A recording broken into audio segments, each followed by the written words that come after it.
Not clear.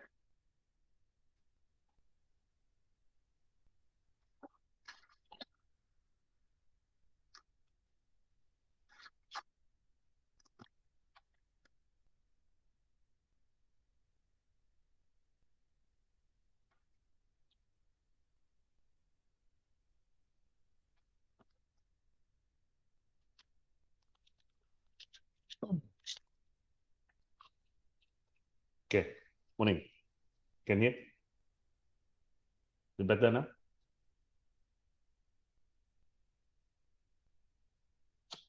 Okay.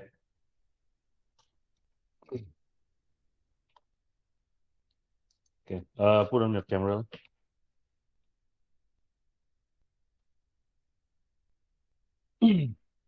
So you receive your paper.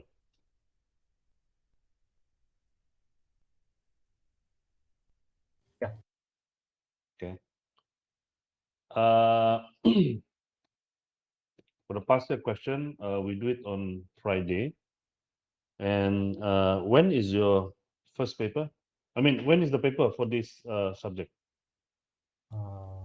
Monday or Tuesday? Let me check again. On 27. Oh, 27. Or still have a long way. Oh, yeah, I 27. mean, it is Monday, isn't it? Yeah, Monday. Okay. So we probably next week we do another class, but we do it daytime if you don't have exam paper. Do you have, when is your exam day? When you start? Any paper on next week? Next Monday and Tuesday got exam. Monday and Tuesday. So probably we can do it on Wednesday. Maybe in the morning. I'll let you know lah. Okay. Okay. Okay, but that one depend on tomorrow night. So okay, if we can cover, a lot, then most probably we don't have to. But if need arises, then we have to. But so far, have you done your revision? How do you think? What do you think? Is it? Do you have the clear picture on what is all the accounting process all about? Haven't yet. I doing the revision for the other two subjects first. But don't forget, this paper is 2 hours only. Yeah. Yeah, 2 hours. So meaning you have very little time, but a lot of question, a lot of things to do. I don't know why they structure the exam. I did ask them to, prolong the time, but it seems that they did not, amend the time. Yeah. 2 So hours sound too short. yeah, it is. So that's why you need to be focused on that time now. But you have to time yourself. Like for every question, there are 4 questions, isn't it? So you only give 20 minutes to do. You have to look at the time from time to time. You look at the time, 20 minutes, move to the second question, even though it's not finished. Will they give us the format just like in the midterms? I try to learn. Why? You find it easy? No. I just no. The format is like they gave us the thing already, so we just fill in.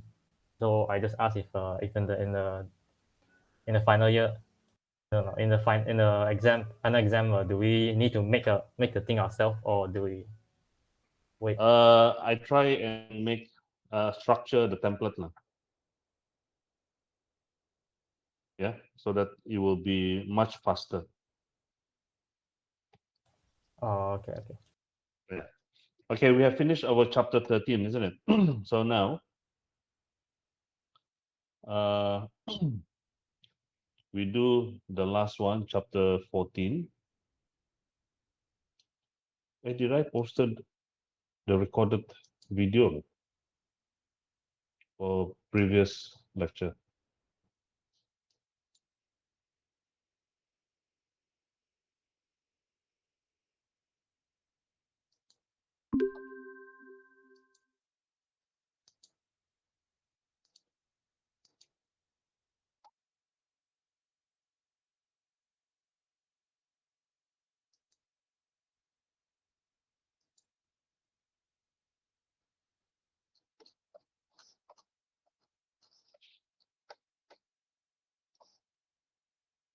Okay, this one is financial analysis. Okay, so in financial analysis, these are the learning outcome that we going to learn. I mean, going to learn today. Introduction to financial ratio, and then what are the types of ratio. Okay, we have to be able to calculate and then interpret the ratio. Calculate the ratio, meaning they are using formula. So the formula, you have to memorize it because it will not be given in the exam, but this one always come out. So make sure you remember the formula, because how to remember the formula? Internalize the formula first, meaning you need to understand the why, what is the reason we do that formula. Yeah. Okay, later I will, from time to time inform you why. Okay. Now, because what we have learned so far in the whole accounting process, so the main objective is to set up, or to do a financial report. Yeah, financial statement. So that's why we have statement profit or loss and the statement of financial position. Okay, and we have learned the sole trader. Okay, that is which is owned by one person. And then the previous chapter, we have learned how to prepare a financial statement for company. Just a slight different, isn't it? A slight different, which in company we have share capital rather than capital. Yeah, the share capital belongs to the shareholders. And then we have retained profit, we have reserve, we have debentures. So it's different from the sole trader. Now, all that financial statement, okay, if you look at the figure, it doesn't give you a really meaningful comparison, meaning doesn't give you meaningful information. So that is why we have this chapter, financial analysis. We are trying to extract the information from the financial statement that we prepare and try to interpret that analysis, that data. Okay, so that's why we have this financial ratio. Okay, it is used to evaluate and compare the financial strength and financial performance of companies' financial statement. So these are the process. This is resulting from a financial ratio. If we know how to do the analysis using financial ratio, we will be able to evaluate. Evaluate meaning we are analyzing that company. Okay, and then we can do comparison. We compare, because let's say if we have the extra money, meaning we have excess money saving, and then you have a lot, and you want to invest, you want to grow the money. So to do the investment, so you have to know the information about how to do the evaluation and how to do the comparison. So this is where we are learning this. So we evaluate and we compare the financial strength.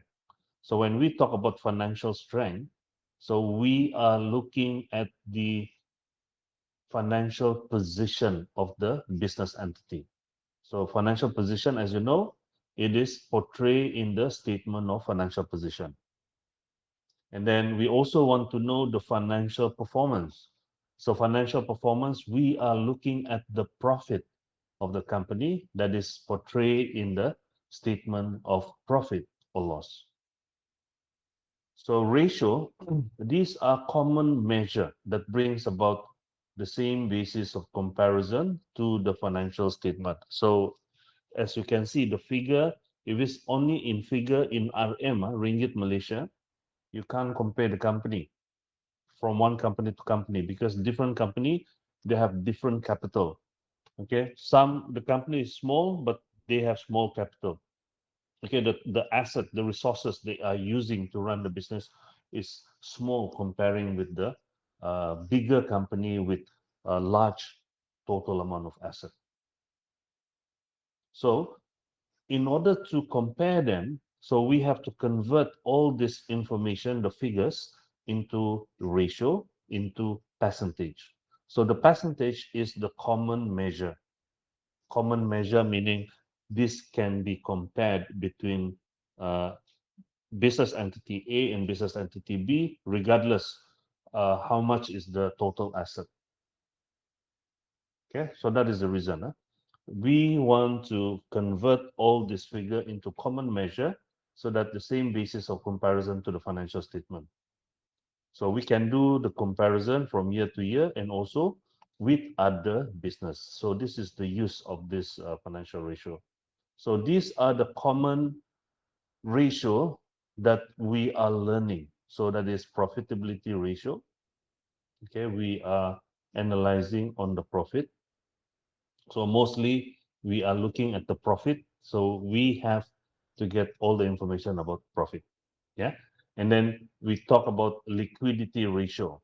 So liquidity ratio, we are talking about uh, how liquid is the company, meaning they have an asset. So we are analyzing the asset which can be convertible into cash in case need arises. Let's say we have to uh, pay the current obligation of the company. So we have the ready conversion of asset item into cash. And then efficiency ratio, we are talking about how efficient the business is managing the resources, the existing resources they have to generate revenue. Okay, like we have total asset. Okay, the total asset, let's say 1 million. So how much the 1 million worth of total asset can generate revenue to the entity. Okay, so these are the ratio, the common or general category of ratio that we are learning.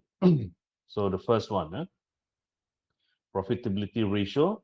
Okay, this is all the formula that you have to remember. Okay, so 1, 2. Okay, liquidity ratio also 2 formula. Efficiency ratio we have about 3 or 4 if I'm not mistaken. Yeah, 4. Yeah, 4, and then that's all. So 4, 5, 6, 7, 8. 8 formula you have to memorize. Now let's go through one by one.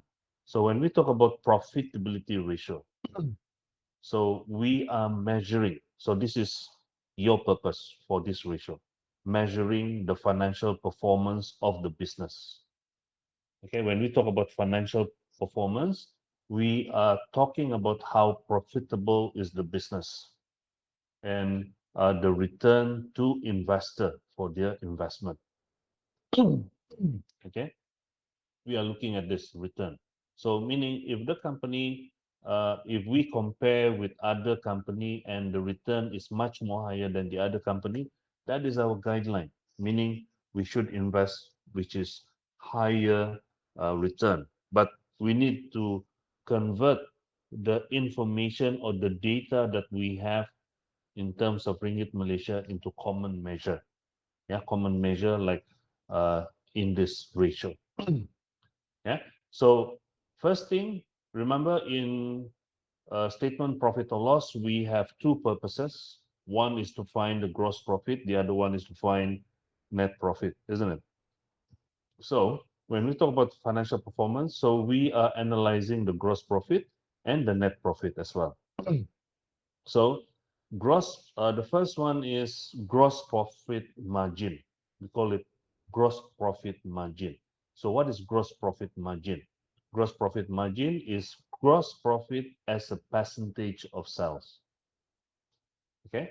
So normally the question will ask you, calculate gross profit margin, calculate net profit margin. So I mean, be aware of that terms. So if the question wants gross profit margin, so we are looking at gross profit on percentage of sales. Okay, which is the formula is gross profit divide with sales, then times 100%. So we convert into common measure into percentage. So the percentage, when you compare with other company, okay, with different amount of asset, will be comparable. You don't depend on the RM, because by right, if the company with total resources, the asset higher, they can produce higher revenue, but it doesn't give you how efficient they are actually managing the asset.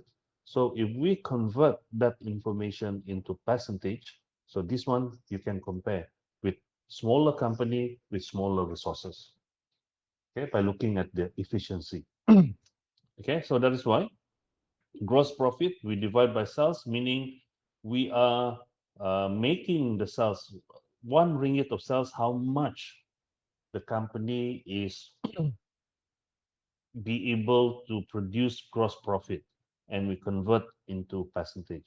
So that's how I interpreted it, so that I will remember the formula. Okay, so remember how to get gross profit: sales you less with cost of goods sold, isn't it? So cost of goods sold, how do you get? Opening inventory plus purchases less closing inventory. But then we have purchases, you have other costs that is related with purchases. So like wages, okay? We have return outward, so you have to minus return outward, and then plus with wages, plus with insurance, plus with carriage inward. So that is what we remember. Okay, so I hope you can remember this formula. So the purpose, this represent the gross profit before deducting any expenses. So we only deduct with the main expenses, that is cost of goods sold, for every sales earned. So a higher ratio shows a better financial performance. So meaning when you do the comment, so if you have, let's say we are comparing the same company but different year, so 2020 and 2021. Let's say 2020, you have 30%, and then 2021 we have 35%. Okay, because this is in percentage, isn't it?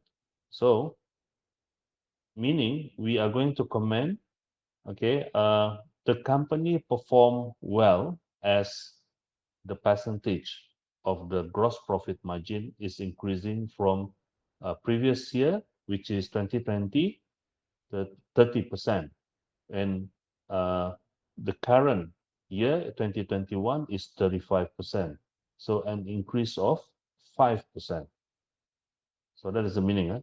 A higher ratio shows a better financial performance. So whenever you are asked, definitely in the question in the exam, they will ask you to do the comment. So comment according to what we have on the purpose. Okay, or you just follow the illustration that we have later. Now, net profit as a percentage of sales. So this is net profit margin. So net profit margin meaning referring to net profit as percentage of sales. So net profit before tax, okay, because sometimes we do a comparison on the company. So the net profit that you should take is net profit before tax. Okay, because tax is not the operating expenses. Okay, so that is why, in order to have accurate analysis on the performance of the business, so we have to exclude the tax. So we need to take net profit before tax. Then divide with sales, same thing. Sales is the main revenue.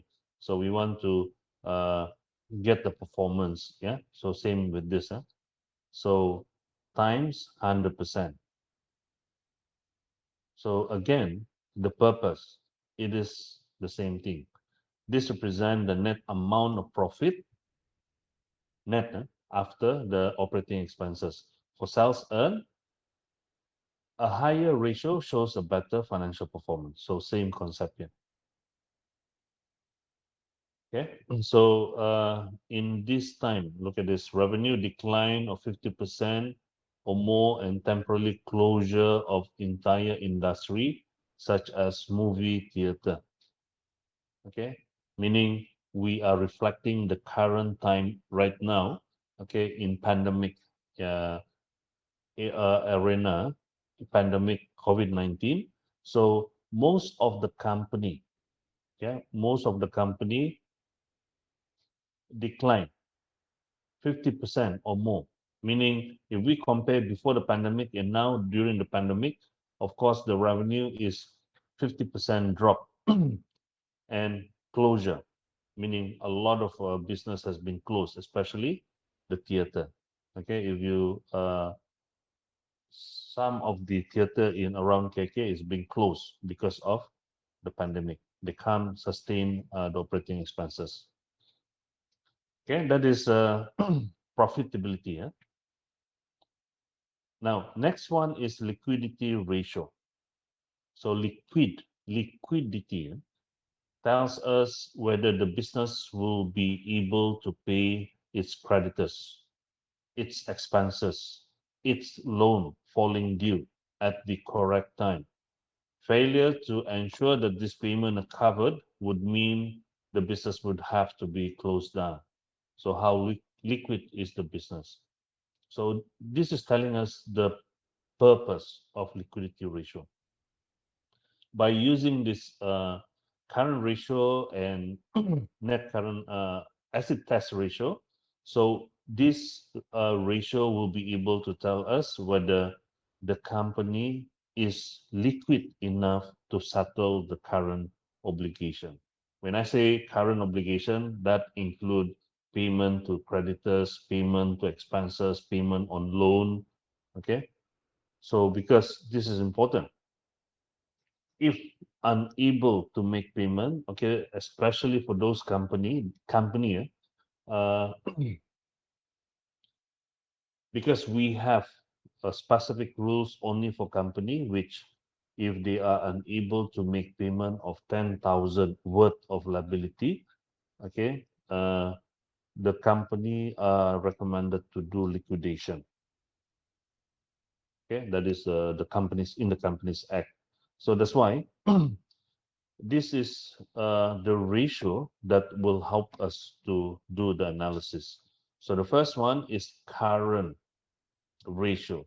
So current, when we talk about current, we are looking at the asset and liability on current, not non-current. So current, meaning the amount of liability which need to be settled within 1 year, within a very short period. And then current asset is an asset that is changing in value from time to time. So meaning it is easy to convert the item into cash. So remember the current asset that we have would be the closing inventory, in the statement of financial position. And we have trade receivables. We have prepayment, expenses prepayment, we have bank, we have cash. So these are all the current asset item. So current asset, the formula is current asset, we divide with current liability. Okay, current asset, we divide with current liability. So meaning, you see, if we normally the current liability, we are making it 1 ringgit, isn't it? Okay, so 1 ringgit. Therefore, this will tell us 1 ringgit of current liability, how much existing current asset that we have that would be able to cover the current liability. So if it's more than 1 ringgit, it's better. More than 1 ringgit, the resulting of this ratio, okay, if it's more than 1, then it's good because we have enough asset to cover for the current liability. So when we express the answer, okay, the answer can be ratio to 1. Ratio to 1 means if its asset is 2 to 1, yeah, meaning 1 ringgit of current liability. So we have 2 ringgit of current asset to cover the 1 ringgit current liability. Okay, that is the first alternative. How do you express your answer? Ratio to 1. Okay, so the denominator is current liability. Numerator is on the top, current asset. So you need to state the current asset first, 2, and then followed by current liability, 2 to 1. Okay, that's how we do express the answer in ratio form. Now, the second alternative is, so it depends on what the requirement is. If there's no specific requirement from the question, so either of these two, it is acceptable. But if it's being specified that you are asked to express your answer in ratio, you have to follow according to the question. So the second alternative is number of times. Okay, relative size of current asset compared with current liability. Example, 2 times. So because the current liability will be 1 and then current asset will be 2. Okay, so we can express the answer as 2 times. Yeah, equal to 2 times. Okay, what is the purpose? This indicate whether there are sufficient short-term asset to meet short-term liability. So the guideline is a ratio greater than 1, meaning the short-term assets are more than enough to meet short-term liability. A ratio lesser than 1 may mean the business is having liquidity problem. So whenever you do the analysis, if it's less than 1, then you should state in your comment that the company having a liquidity problem. Okay, so moving on to the second one, asset test ratio, or we call it quick ratio. So either of this term, okay, you must be able to take note on this. If the question say quick ratio, that is referring to asset test ratio. If the question say asset test ratio, so that is referring to quick ratio. Okay, now quick ratio meaning how fast we are talking about how fast the current asset that convertible into cash. So that is why we are using the same formula, but we exclude the most illiquid, item. So what is the most illiquid item in the current asset is the closing inventory. Why? Because closing inventory, you need to find the customer before you can convert into cash. So this is the process. You need to find a customer. So if you find a customer 2 or 3 days, then the customer need a credit facility. So you need to wait until 30 days later, then he will make payment. So meaning the met how fast we can convert the closing inventory into cash is 1 month, isn't it? So that's why We call it quick ratio. We want to analyze only the item that can be quickly converted into cash, or acid test. We are looking at the acid test, meaning how liquid, how fast the item can be converted. What is the ability us to convert that item into cash? So that's why the formula will be the same. The only thing is current asset, you need to less with the closing inventory. So you only take in trade receivable, cash and bank, yeah, prepayment, then divide with same denominator, current liability. So if you have in ratio form that is stated 0.75 to 1, meaning current asset, we have 0.75 for every 1 ringgit of current liability.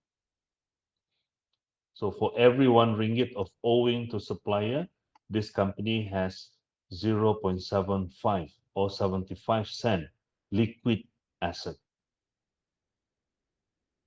If current ratio 1.5 to 1, meaning for every 1 ringgit of owing to supplier, the company has 1 ringgit 50 cent of current asset. So this is current ratio. But we are talking about the asset test ratio. So this ratio has the same purpose and is expressed in the similar way as the current ratio. Okay, so meaning when we express our answer, so we have two options, either in ratio basis or in times. Yeah, so if it's ratio basis, so this is how we need to state, okay, the current asset first and then followed by the current liability, or 0.75 times. Yeah.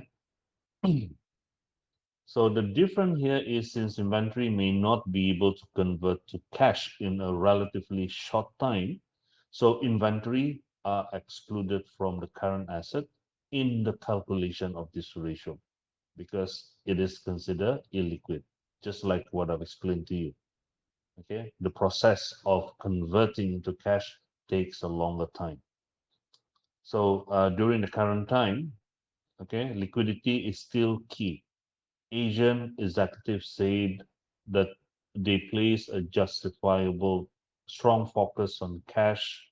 One investment operating team executive wrote to all portfolio company CEO, priorities 1, 2, or 3 are safety and cash.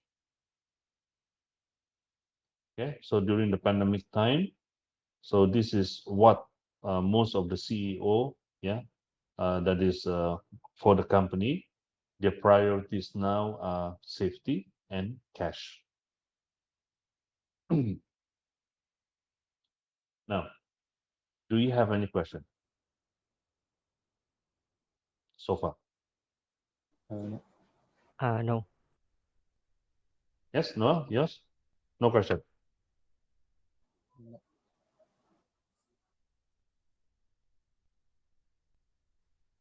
All these Okay. questions, all this chapter just all ratio. Yeah, this is the last chapter, all about ratio, but we have one question.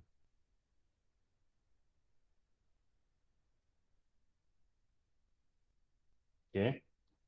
Now, next one is efficiency ratio. Efficiency ratio measures how well the business able to utilize its asset to generate sales and profit. Okay, because the company, yeah, the performance of the company is depending on the resources they have. So the resources, when we call it resources, we are talking, or we are referring with the asset. So how well is the company utilizing, how efficient the company is using the asset to generate sales and to generate profit. So this is the purpose of efficiency ratio. So the first thing is we look at the main trading item. Okay, the main trading item, we are talking about the item that they are selling. So normally, whatever left over or the remaining item that we have in the business entity, we call it inventory, isn't it? So that's why we are taking the inventory as our basis, yeah, to evaluate how efficient the company managing.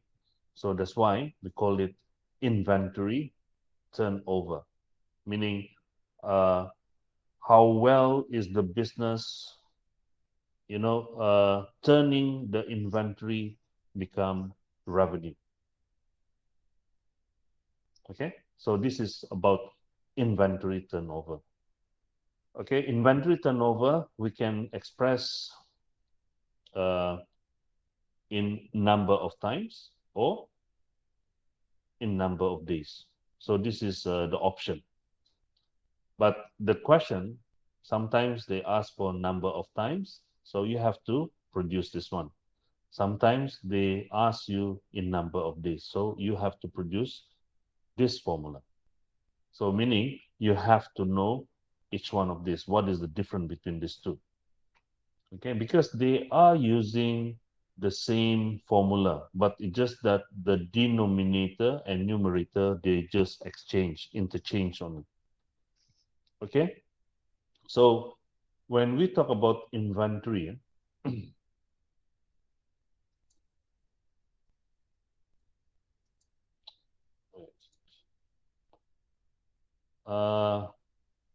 inventory, so this one on it. Clear our warehouse 12 time, buy one time purchase, sell everything in 1 month. Okay, never mind. No one on it. Cost of goods sold. So remember, what is cost of goods sold? Cost of goods sold is opening inventory plus purchases. So what is opening inventory plus purchases? So this is indicating the good that is available for selling during that particular accounting period, isn't it? And then later you minus with closing inventory. Why? Closing inventory, remember, these are the remaining item in the business premise which is not being sold to the customer. So if we minus, so the resulting from this equation is telling us these are the actual costs of good that we already sell to the customer, right? So that is indicating the resources that we have sell to the customer, the actual cost of the resources that we have sell to the customer. Okay, so in order to evaluate the inventory turnover, so we use that information. So cost of goods sold.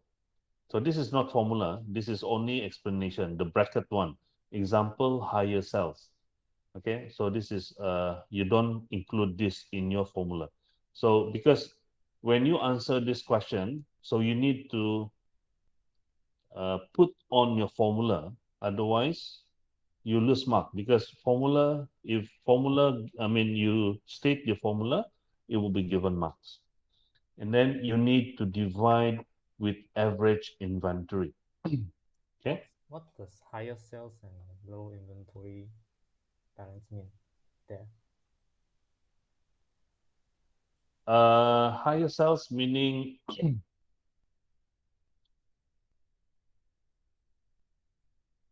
if your cost of goods sold, the value of the cost of goods sold, okay, will I mean, as the sales increase, your cost of goods sold also increase, but the value of the sales is much more higher than the cost of goods sold, because the sales is they already mark up with profit, isn't it?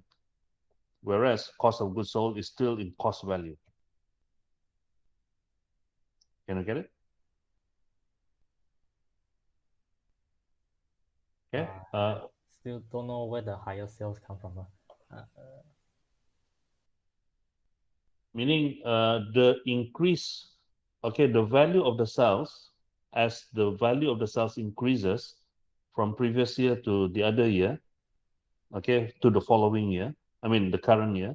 So the cost of goods sold also increase, but different different value. Because why?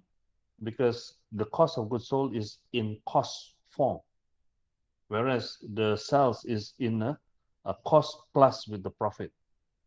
Because they already mark up with the profit, isn't it? Can you get it? Still not so, Yeah. not so get it yet. Oh, okay. But that is example only. So that is not included in the formula. So when you apply this formula, you only take the cost of goods sold. Because you will be given the statement profit or loss, and you know where is the cost of goods sold. Let's say if you're given the information opening inventory, purchases, and then closing inventory, so you can work out how much is the cost of goods sold. So opening inventory plus with purchases, then you less closing inventory. So that will be the amount of cost of goods sold. So that higher sales, you don't need to understand. Okay, if you look at the comment there, almost as total purchases. Purchases 6 times, inventory turnover 60. So 2 months, days inventory turnover 12 times equal to 30 days inventory turnover. Clear our warehouse 12 time. This one also very complicated. No need to understand that one. Okay. By one-time purchases, sells everything in 1 month. One-time purchases, sells everything in 2 months. So higher times, less days. Estimation of inventory needed is good. Sales is high. You predicted 10,000 sales, bought 10,000 per shipment. Actual sales is 9,000. Staff cost, warehouse special rental, lower turnover time if raw material is from an overseas country. So this one is in depth of this analysis. Yeah, which is you don't have to go through that because in the question you are expected, okay, to be able to state the formula and then apply the formula based from the statement profit or loss, based from the financial statement given in that question, right?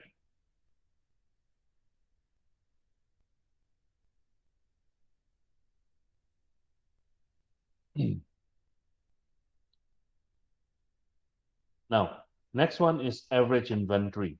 So remember, inventory, we have two inventory in the financial statement. So the first one in statement profit or loss, we have opening inventory, isn't it?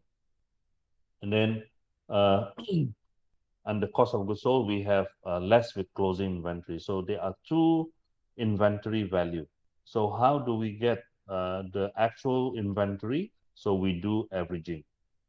Okay, that is we plus in open inventory with the closing inventory and divide by 2 because two item, two value. So divide by 2, then you get an average inventory.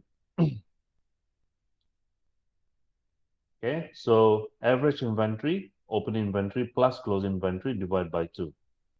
So the purpose inventory turnover number of times to measure how efficient is the business maintaining the level of inventory. So the level of inventory, we are looking at the average inventory, yeah, the current average inventory. So how well is the company maintaining it? So resulting from this equation will be a ratio. So a higher ratio shows that inventory are moving fast. A reduction in ratio may indicate that the business is slowing down. So bigger time is better. So bigger time meaning resulting from this equation, we have, let's say, previous year is 2020. So 5 times. When we when we apply this formula and the resulting is one ringgit of average inventory, we can sell 5 times in a year. Okay, that is year 2020. Yeah? So Then year 2021, the current year, okay, 1 ringgit of average inventory, you can sell 7 times. So which one is better? So the higher ratio is better. That is 7 times. Meaning with this kind of average inventory, 1 ringgit, we can sell it 7 times during the current year. So which is indicating the company is efficient in selling, with that kind of average inventory. Okay. Apart from that, we can convert this formula into number of days. Okay, meaning this time, if number of days higher comparing with the current year, so meaning indicating inefficient. So it should be lesser days. Yeah. So inventory turnover in number of days, we are using the same denominator, the same formula, but then it's just that we interchange the denominator and numerator. Just now, the average inventory is denominator, isn't it? So now we are using it as numerator. Average inventory, we divide with, okay, the numerator previously, cost of goods sold. Okay, cost of goods sold. So we divide with cost of goods sold, then we times with 365 days. So why 365? Because when we do analysis, we are looking at yearly, for 1 year transaction. So that's why 1 year equivalent to 365 days. Okay, times 365 days, then the resulting equation will be expressed in the number of days. Let's say the year 2020 is 20 days. And then the current year is 15 days. So what does it indicate? So the current year is performing well because 1 ringgit of inventory they can sell within 15 days. Unlike previous year, 1 ringgit of the inventory, 1 ringgit of the cost of goods sold, they can only sell it 20 days later. Okay, that's how we do the interpretation. So a lower ratio shows the inventory are moving fast, opposite from here. Yeah. Okay, meaning this one higher ratio moving fast, but this one lower ratio moving fast. An increase in ratio may indicate the business is slowing down. Smaller is better. This one bigger is better. Now, what happened during the current time with overall consumer spending declining because of COVID-19? People, they're scared to go out. They're scared to spend money because loss of job, yeah, because of the economic downturn. So they stop spending. So as a result, in general, so the spending is declining. So intent to spend is essential category is increasing. So even among those with higher income, we see that while essentials show spending momentum, intent to buy discretionary products still lag significantly. Okay, as the worst of the crisis abates, we do see online spending is non-essential category such as apparel, footwear, starting to come back. So this effect is strongest among high income earner and Gen Z.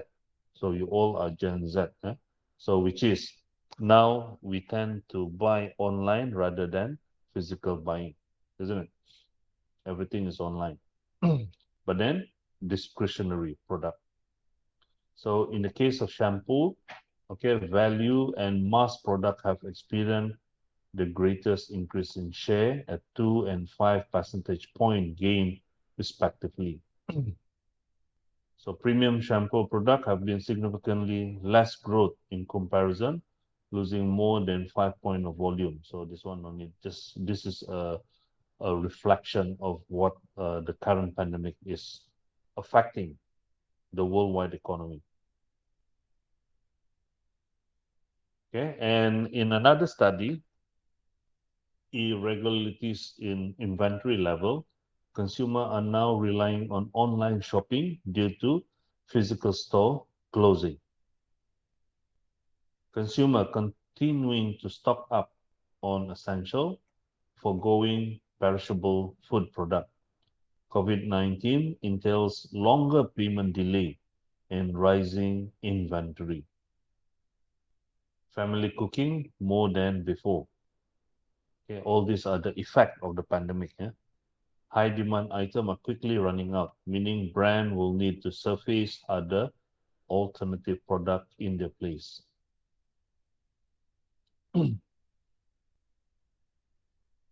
But the main thing is the formula. Would you be able to memorize it? Because you need to understand it first before you can memorize it. So now I have explained to you. So what is your opinion? Can you understand? Can you internalize the formula?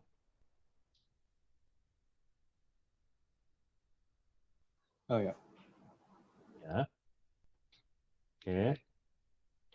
Then the third part of efficiency ratio. So we are looking at the trade receivable, the customer that buys the good on credit. Okay. So how well is the company collecting the trade receivable? Trade receivable turnover in number of days. So normally we look at the number of days. So we use the sales as your basis. So trade receivable, we divide with sales. This assuming all the sales, okay, the sales, because sales consists of cash and credit sales, isn't it? So that's why we use it as the basis. So trade receivable divide with sales and then times 365 days. Okay, again, 365 days. Why? Because we want to do analysis for one whole year. So we need to convert it into number of days. So 1 year equivalent to 365 days. So the purpose of this formula is to ascertain, okay, the average period taken by the trade receivable to pay up.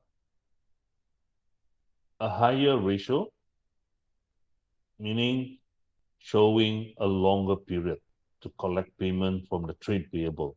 Hence, less cash for the business operation. Okay, meaning if the number of days increasing comparing from previous year and with the current year, so there is a possibility that the business will be having a problem on cash because they can't collect.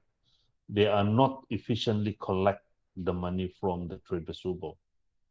So this potentially bring liquidity problem for the business. So smaller is better. Okay, resulting from this calculation or the equation. So if the resulting is smaller number of days, so it's good, it's better.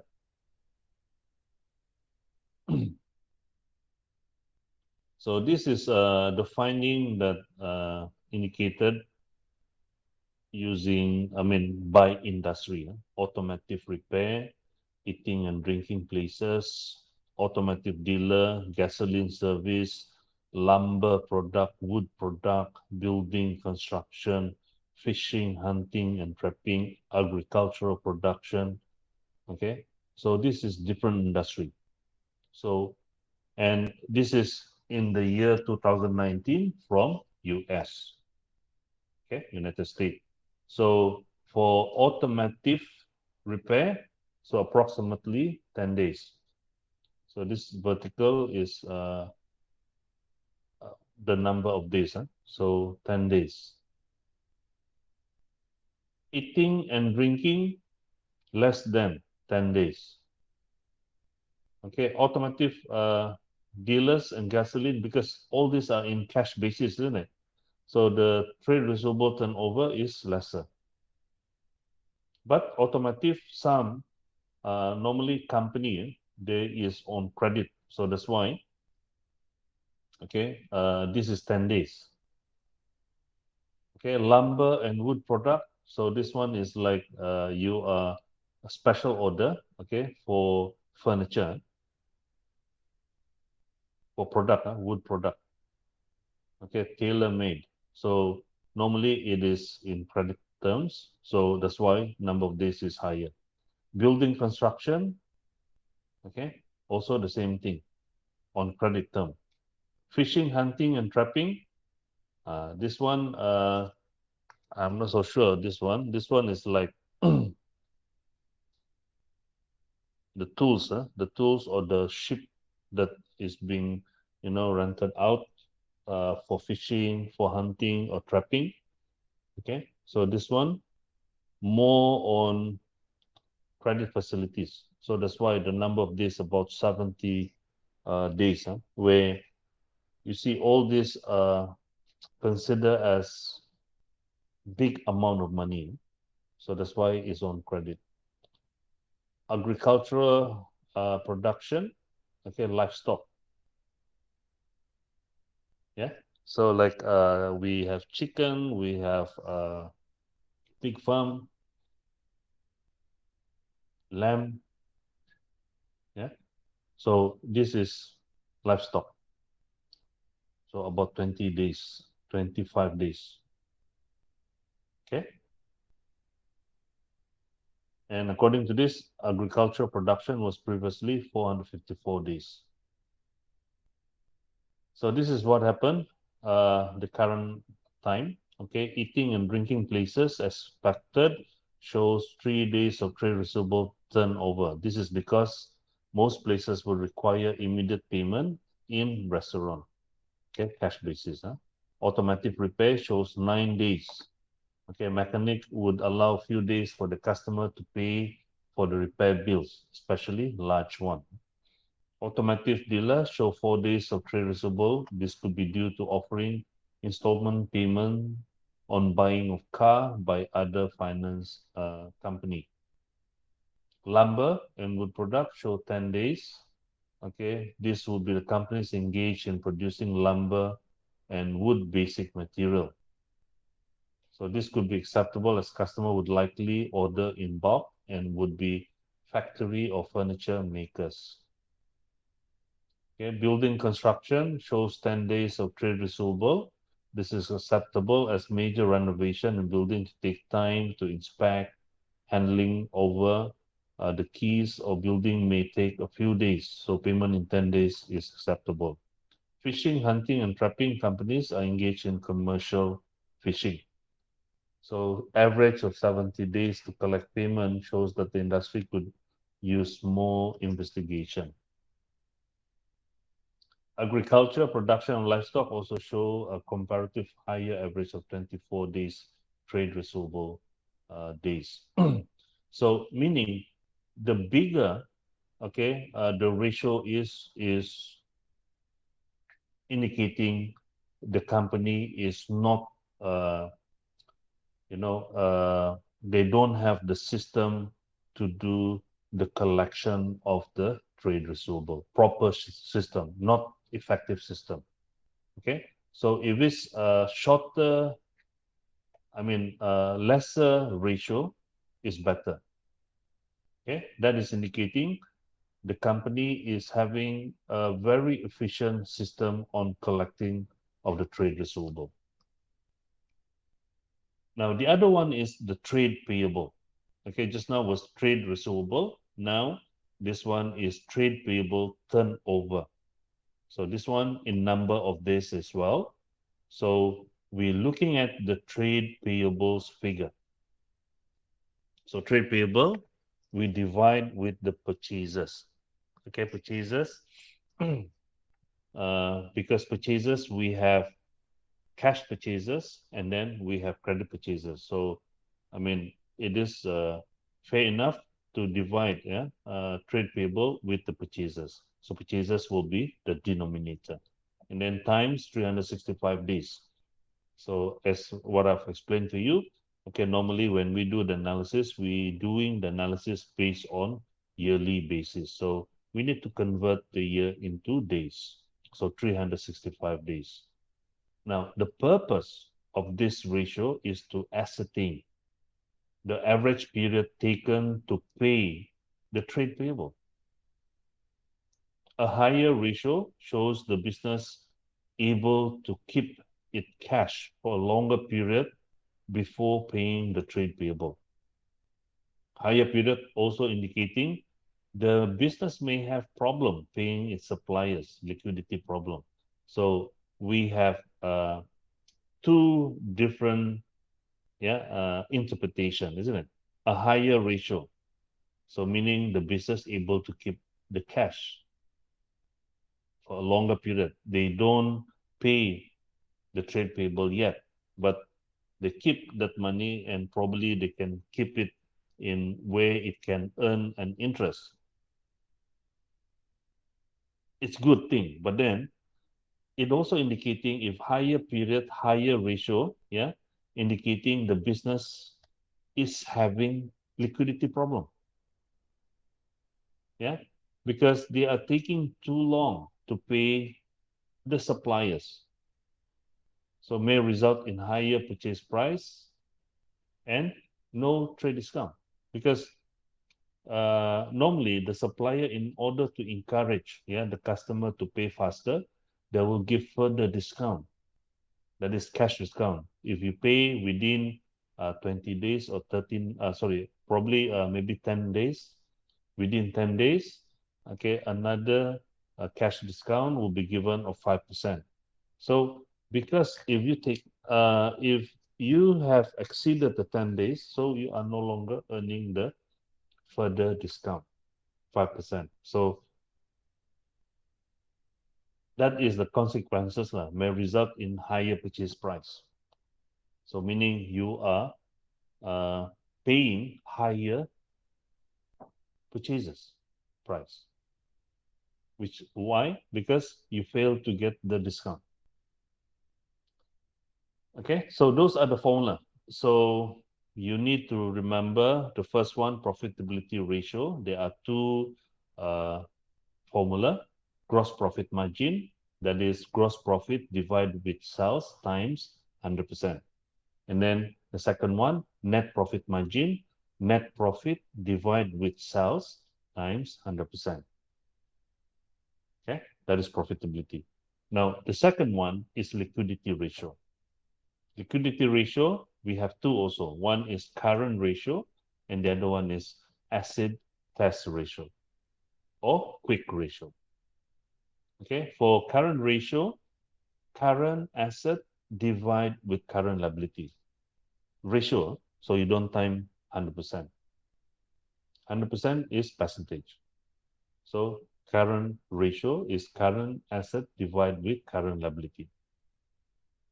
Then for acid test ratio, we use the same formula, current, but we exclude the most illiquid item. That is current asset less closing inventory divide with current liability. So that is liquidity ratio. Now, efficiency ratio, we have 4. Okay, the first one, inventory turnover in times. In times, meaning cost of goods sold, we divide with average inventory. Okay, if it's number of days, the second one is number of days. So inventory turnover, number of days. What was it? Average inventory divide with cost of goods sold times 365 days. Then the third one, trade receivable collection period. Trade receivable divide with sales times 365 days. And the last one is trade payable turnover.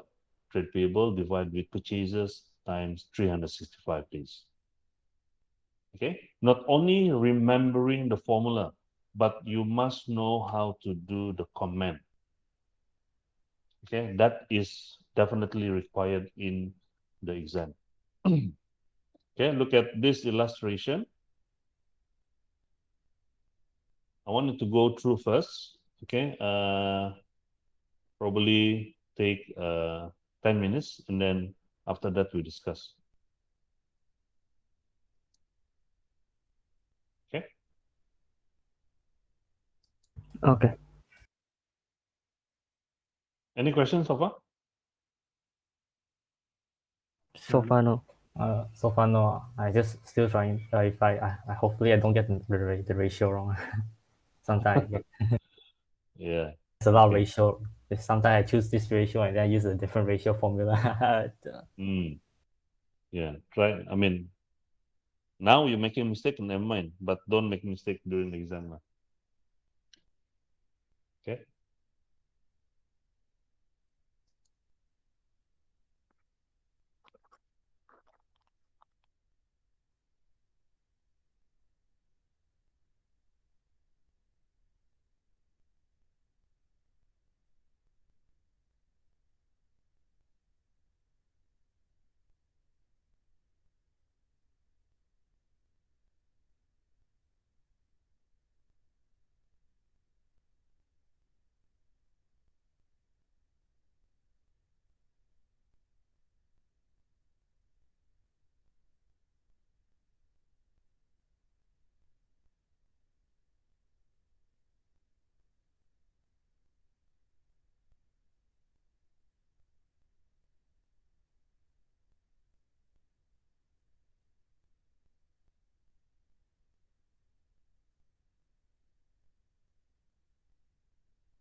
Okay.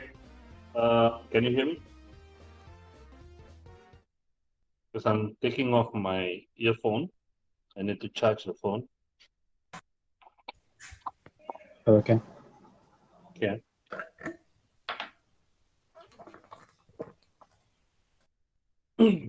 And put on your camera.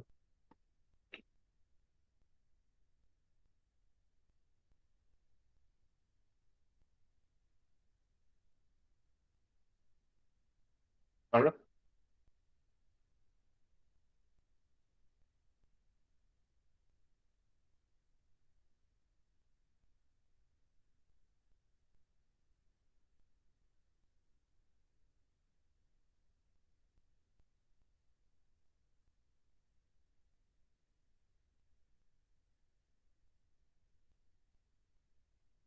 Okay.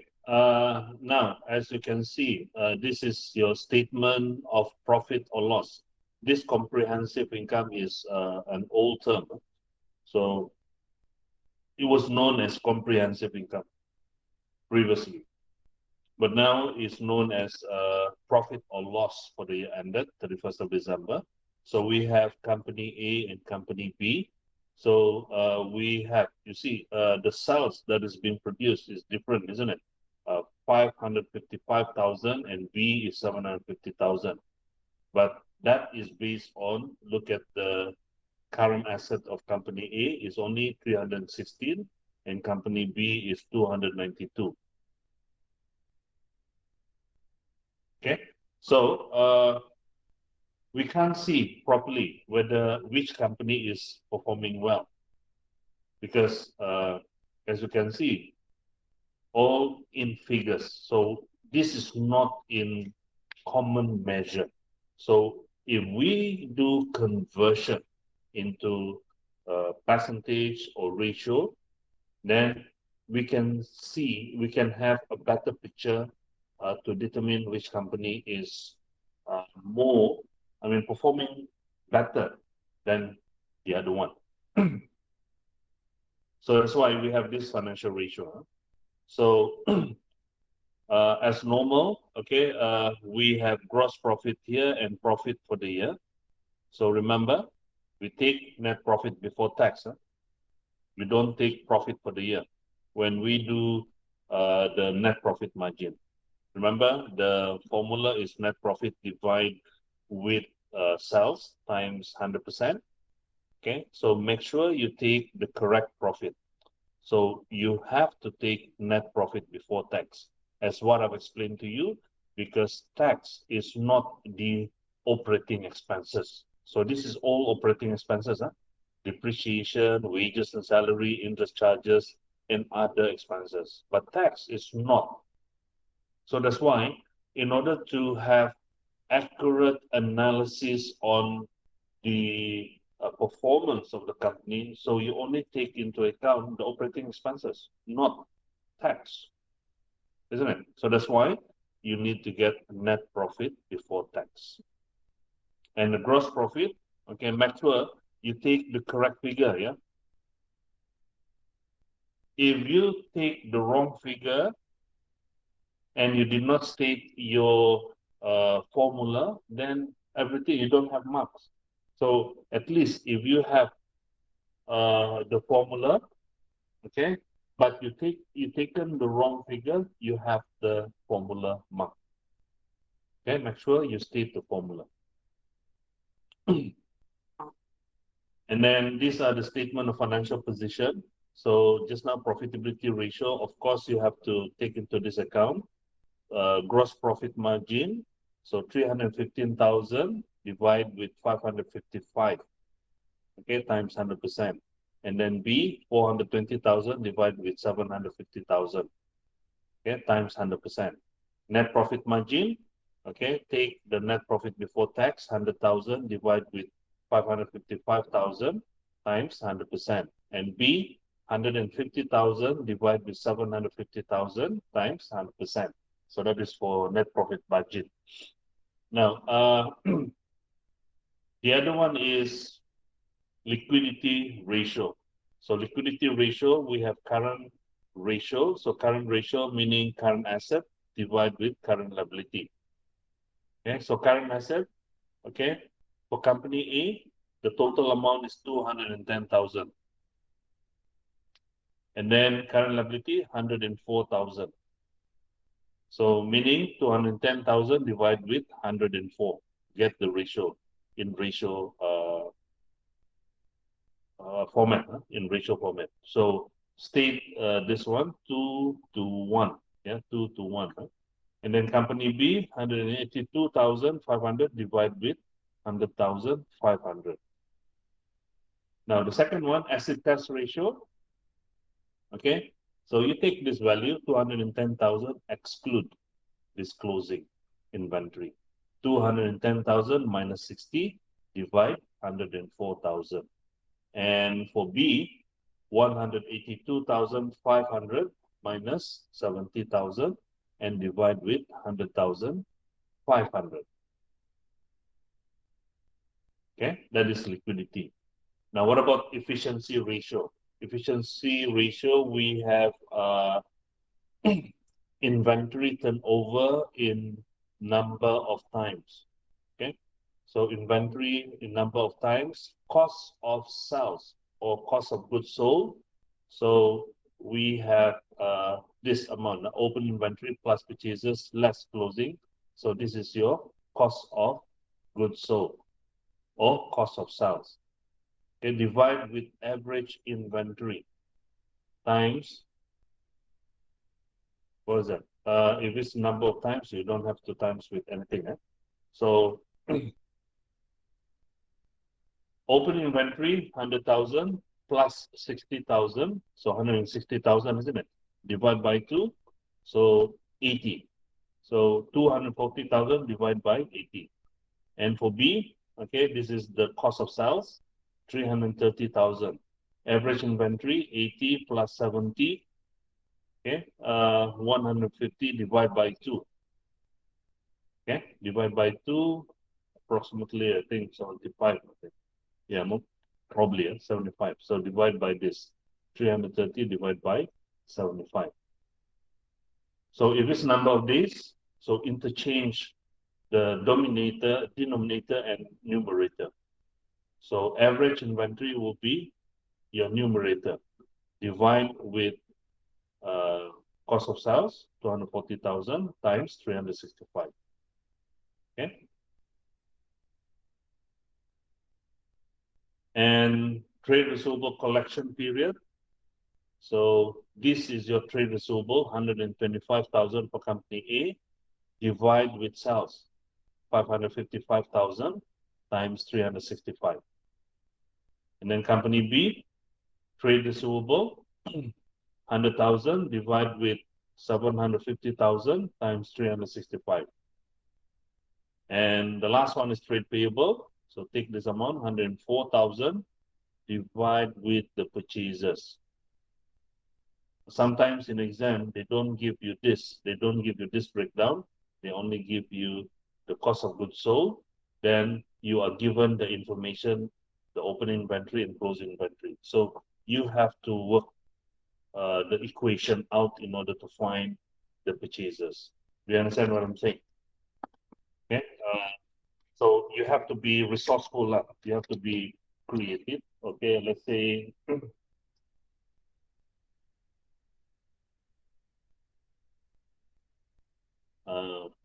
the formula, as you know, okay, cost of sales, okay, equal to opening inventory plus purchases less closing inventory. Let's say you have all the information on cost of sales, opening inventory, and closing inventory. So you need to find P. So P, purchases, equal to opening inventory, sorry, cost of sales. Okay, we move all this item into your left. So cost of sales, this one positive, isn't it? Become negative opening inventory. This one is negative, so it become positive closing inventory. So this is how you find. Yeah. So let's say you don't have you have this one, cost of sales. like this. So we have 240.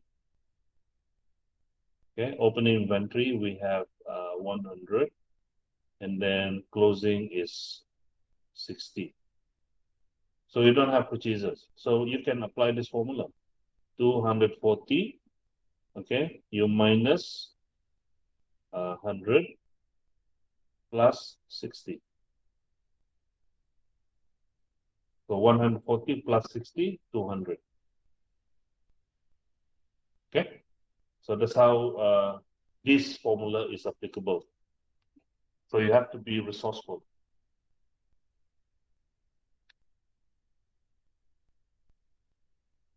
Now required, compute the following ratio and explain the interpretation of this ratio. So these are the normal instruction in the e-assessment. Okay, so first thing, compute. Compute means you state the formula. Okay, you take the figure from the question and then apply the formula, and resulting from the formula you have the answer. So that answer you need, and then compare with because you have previous year. Oh, sorry, not previous year. This one is from one company to another company. So you have company A and company B. So compare it. Okay. Then you explain what is your interpretation from your calculation. Okay. Like what we have here. So like what I've said to you just now, I have shown you, illustrate to you, gross profit. Okay. From the statement profit or loss, we have I have shown you where is the information. The gross profit 315,000 divide with 555,000, then times 100. So the result is 57%. Whereas company B, okay, applying the same formula. So you need to state the formula here. So don't follow this one. This one, they did not state the formula. So you have to write down the formula. Okay. So this one will be in a column basis. So formula. Okay. First thing, they are 1, 2, 3, 4, 4 column. So the first column is the particular, second column is the formula, and then third column will be either year or the company. Yeah, and then fourth column will be the current year. The previous year or the company. Can you get what I'm saying? Can you understand what I'm trying to tell you? Yeah. Yeah.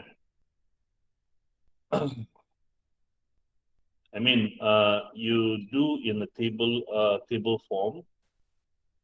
Or table form. Yeah. Do they not provide us with a table and then we fill in? In case not provided lah. Oh, okay. Okay. So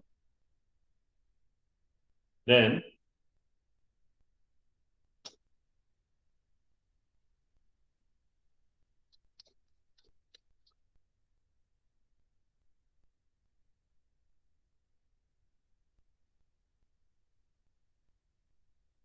okay, so this one 4. So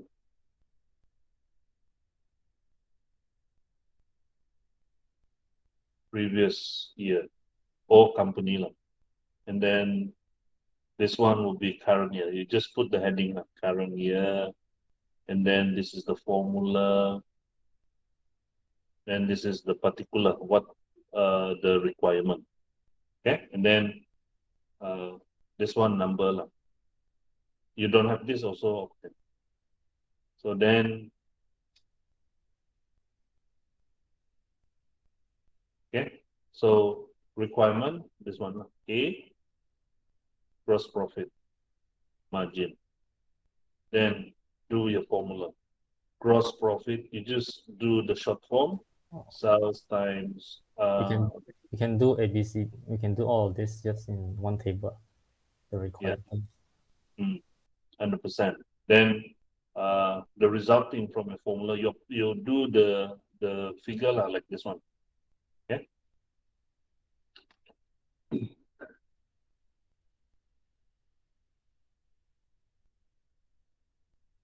Now, then you do the interpretation.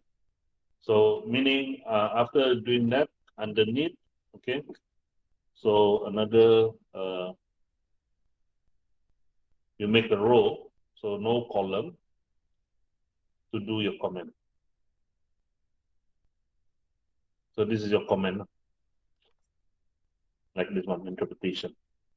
So not interpretation, but you put comment.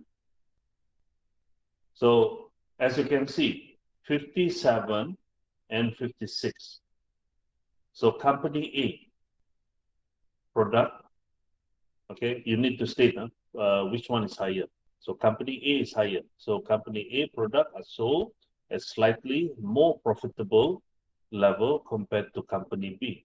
Or if it's year-to-year basis, okay, the previous year, or I mean, if the company A is the current year, so meaning current year sold at slightly more profitable level compared to previous year.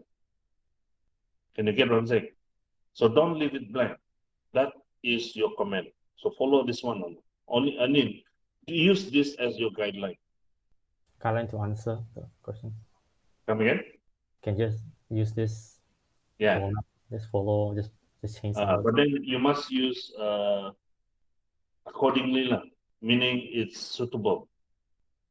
But you need to understand what I'm saying here. You see, why this is better.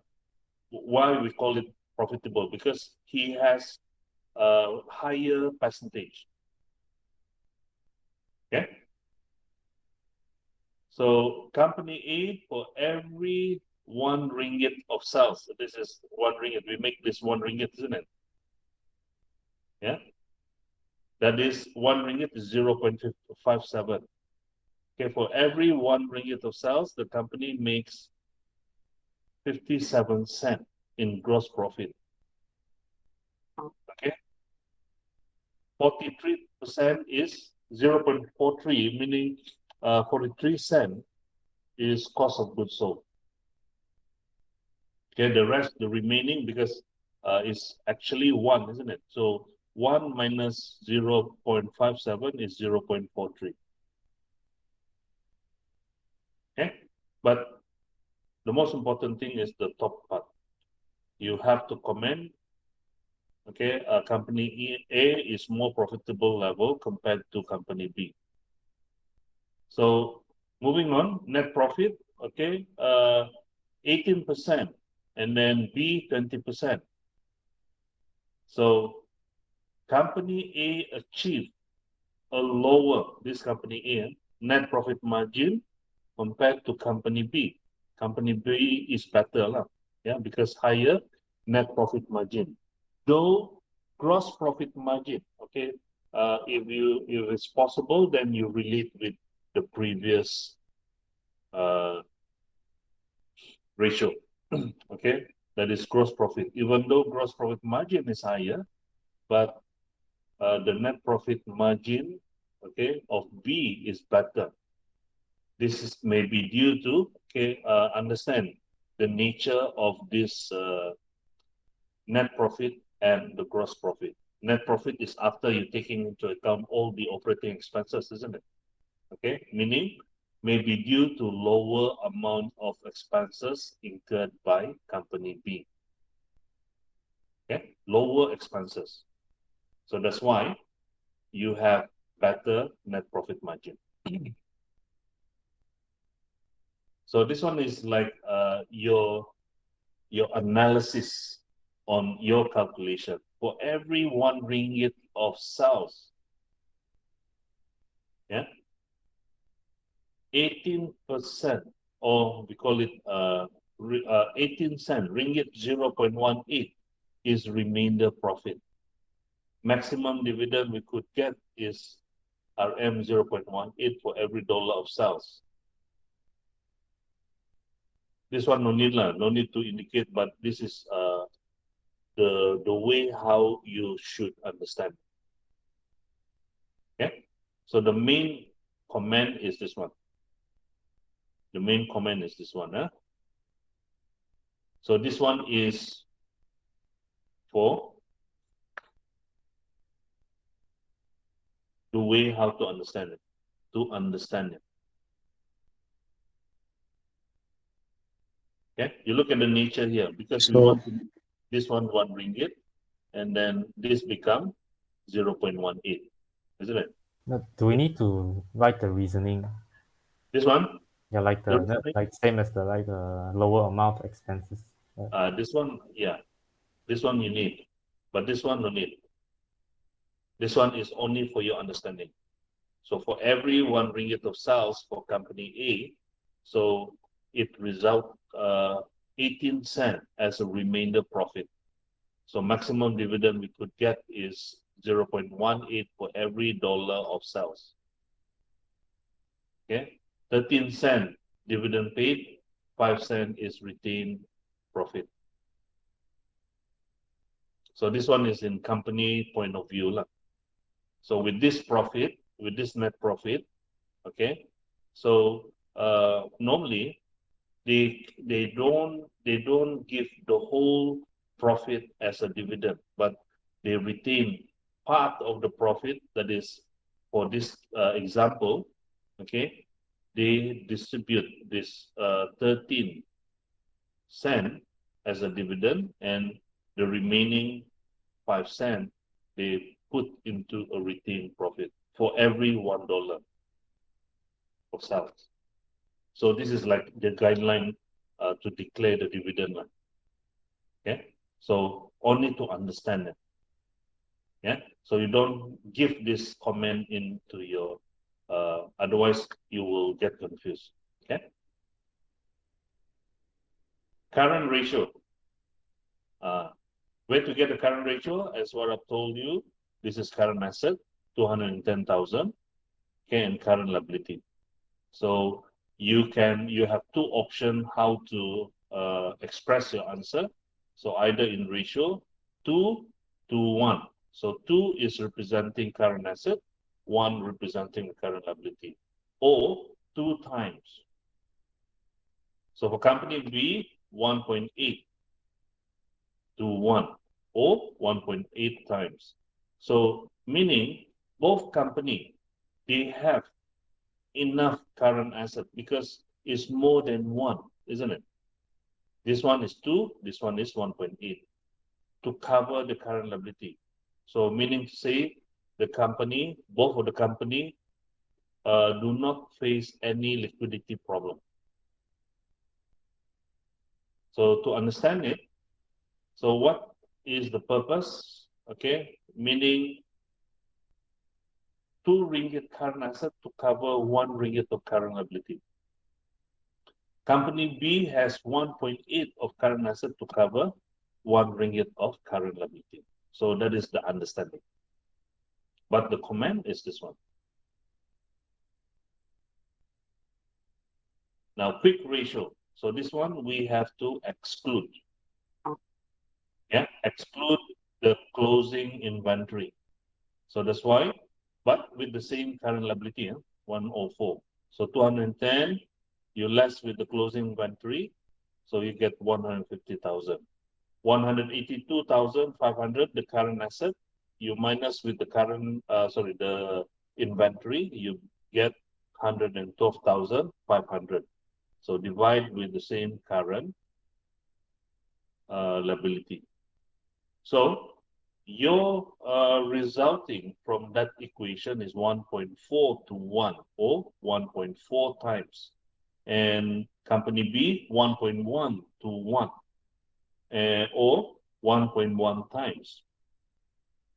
So meaning, even though they have excluded the inventory, so they have still more current asset to cover the current liability. So they are still liquid even after excluding inventory. So indicating no liquidity problem foreseen.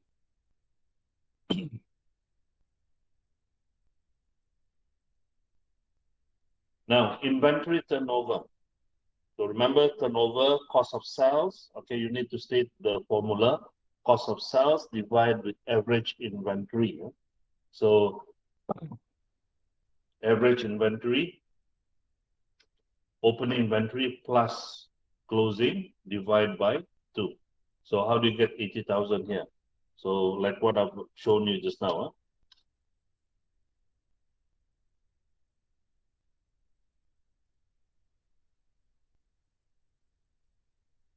Okay, 100,000 plus 60,000, 160,000. Divide by 2, you get 80, isn't it? This one, 80 plus 70, 150. Divide by 2, 75.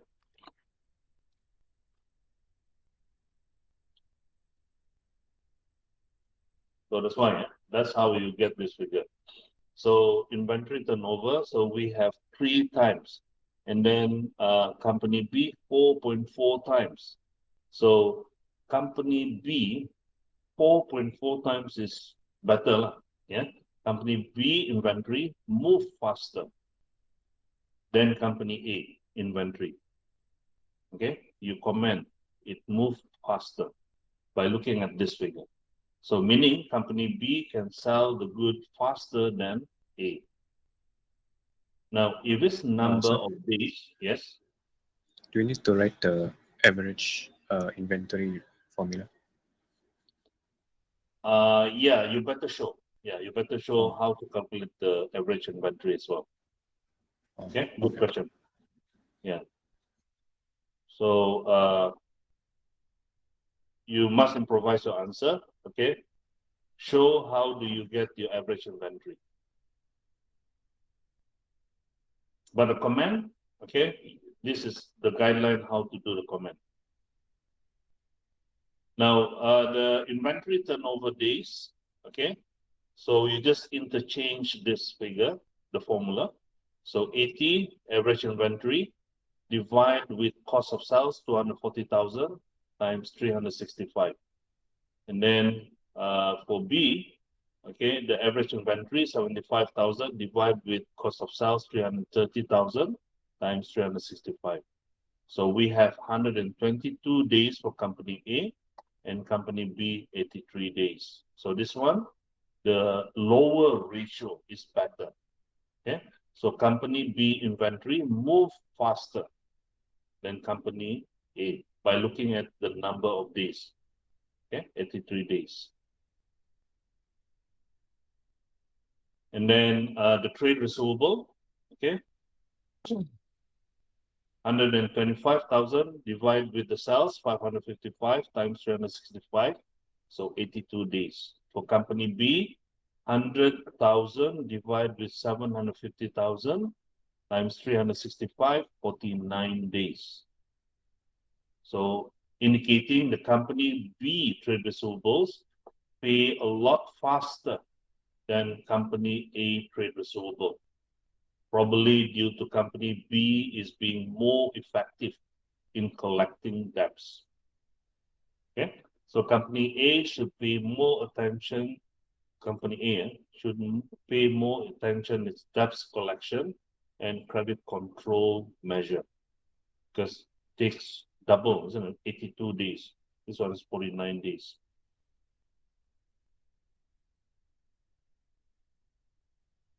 Okay, when you do the comment, you have to look whether it's suitable with the question or not. Yeah, but the main thing is how you, decide which one is better. Okay, so B is better because they are collecting faster than company A. So meaning the collection system of B is better than company A. Now, what about the trade payable turnover? Okay, 190 days for company A and B is 115 days. So company A takes a longer time to pay trade payable compared to company B. So company A has to be more prompt in paying the supplier to ensure continuation in its supply of good and lower purchase price and higher discount from supplier. So meaning to say this one, A, actually is good, but then it's not good. Why? Because they are holding the money, okay, extra day from B. But the problem is it will affect, yeah, the relationship between the supplier and the company, because the company, the supplier will, this indicate them that they shouldn't continue the supply on credit to company A, because company A indicating they having a liquidity problem, right? So in the company A point of view, so the company A making high cost of purchases because they have not, grabbed the chances to get higher discount. Okay. Consequently, because of that, so they have to pay higher purchase price. Now, that's how you do the comment. So you use this as your guidance to do the comment.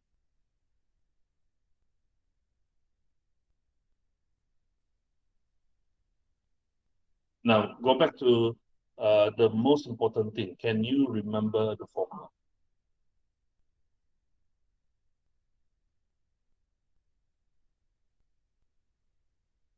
Formula?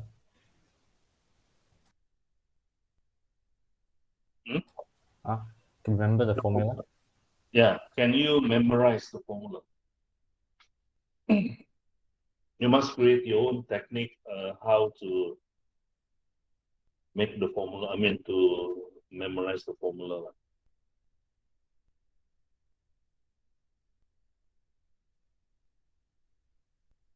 Not sure yet. Not sure if I can fully memorize all the formula. Boleh I can write it down in the notebook.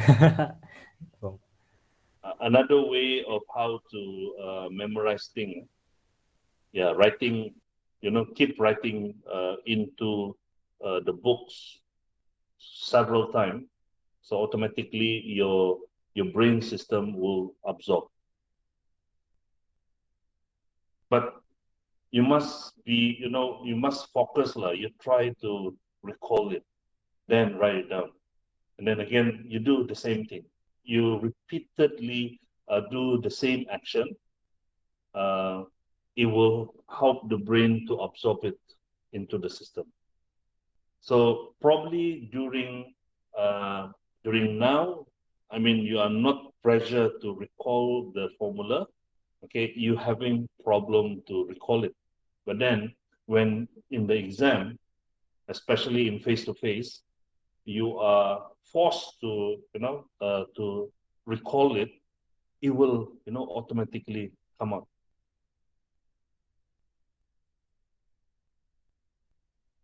Okay. Okay. Now, any other question that you want to ask? can all the answers just follow that format? They just follow the writing, just change the words only. It's like You mean the comment? Yeah. You just change ordering, the wording Yeah, all the same. you can use the command. Okay, meaning it's not entirely you have to use the whole thing, but then that is your basis. So first thing, look at the resulting equation and then see you have to decide which one is better first. And then when you have identified the better one, and then give your reason like the same reason from the suggested answer just now.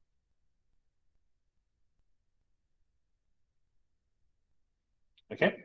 Okay. Yeah. So this will be the last class. No, we still have revision class now.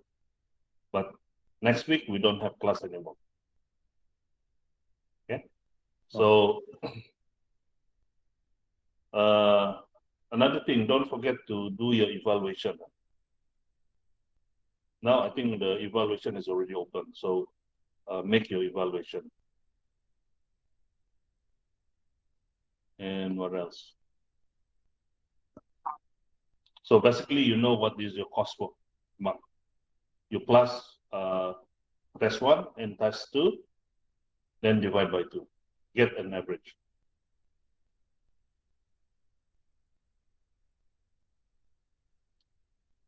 Oh, but your marks, one is in percentage, isn't it? 40%. Yours is what? How much, Kevin? 40%. The test one. Double check. Yeah, 42%, I think. But the other one is with 50 marks. So convert it to 100% first, then plus together, then divide by 2. That will be a coursework mark. So if I'm not mistaken, Calvin is like 62, and then Farah, I think, pass lah. So very good. So now you have to get the highest, the mark, I mean, in your e-assessment as high as possible. But so keep into your mind that you have to manage your time. So 20 minutes for one question. After 20 minutes, you're not finished with question 1, you must move next question. Question 2, 20 minutes or so. Not finished, go to the third question. You have to do that. And then 20 minutes, the third question, not finished also, you go to question 4. Then the remaining hours, 10 minutes for 4 questions. So meaning 10 times 4 is about 40 minutes, isn't it? So you use that because you already have the clear picture on every question. So you do the easiest one first. Finish the easiest one. Then the leftover, okay, will be the hardest one.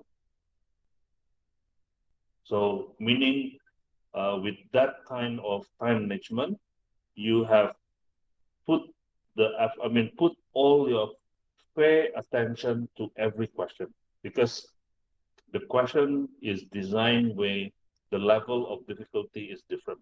So some easy, some difficult. So you must give yourself a fair focus on every question. Okay? Okay. It's just Right. time. Hmm? Just time is the biggest problem. Yeah, it is.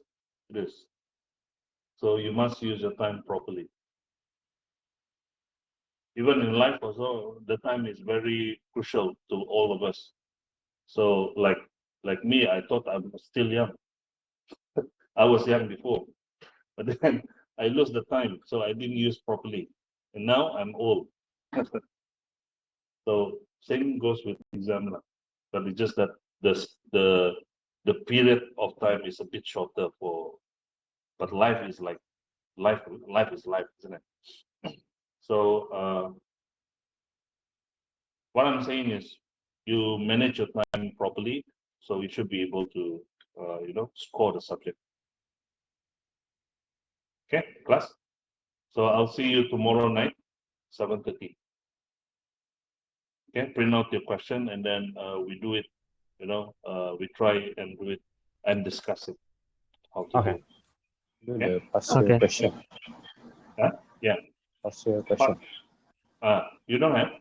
Which one? Okay. You want to discuss? How many past year question we have in the Google Class? True. So we do the I think recent one. the latest one is previous semester we have May 2021. May 2021, and we have September 2020. Okay. Okay. All right. Okay, you may go now. Okay. Thanks. Okay, sir. Thank you. Okay, welcome. Bye.